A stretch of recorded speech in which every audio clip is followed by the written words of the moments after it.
Today is July 6, 2026. Samahan niyo ako as I randomly read a date here or a prayer here in Didakit 2026. So, for those who are going through tough times and whatever you are going through today, please know that you are not alone. And God is with us. I said us because I am also going through something. So let's read it. I'm reading April 12, 2026. This is reading for Sunday, April 12, 2026. Final grace. Quiet. Come here.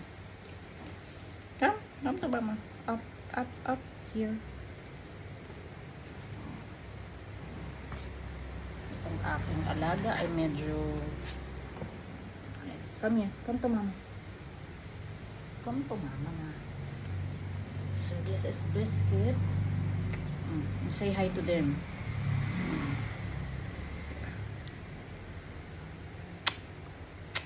Biscuit. Okay, we are reading. Be quiet. So April 12, final grace. In His great mercy, He has given us new birth into a living hope through the resurrection of Jesus Christ from the dead. 1 Peter 13. They say that hell is for those who refuse to believe. We see these two choices play out in the two themes with Jesus on Calvary. Baba naman na siya. One mocked Jesus, while the good thief received heaven when he humbly chose to trust in Him.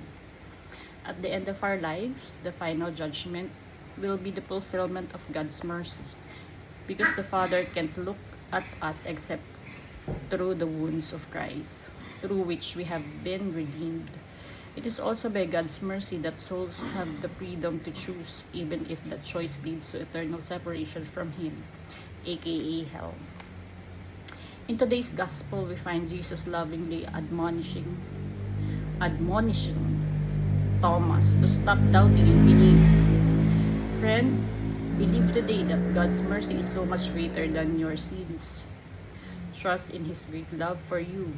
As Father Steve Tainan said, nothing we do now will make us deserve the gift of eternal life. It is God's free gift to us. This is from Marjorie Duterte, Twitter retreatph@gmail.com. Ganda. Sorry. Reflect. This grace gives the soul a special light by means of which the soul begins to understand God's effort. But conversion depends on its own will. Should it show even a flicker of goodwill, the mercy of God will accomplish the rest. Diary of Saint Faustina, 1486. Lord, I believe, help my unbelief. Jesus, King of Mercy, I trust in you. Saint Zeno of Verona, pray for us. So what does it say? It's only the grace of God. Ang kanyang awa lang at habag sa atin ang magdadala sa atin sa eternal life or dun sa buhay na walang hanggan. Thank you for listening. Thank you for watching. If ever you have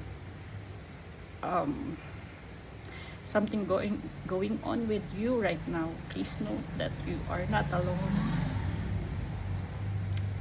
God bless you.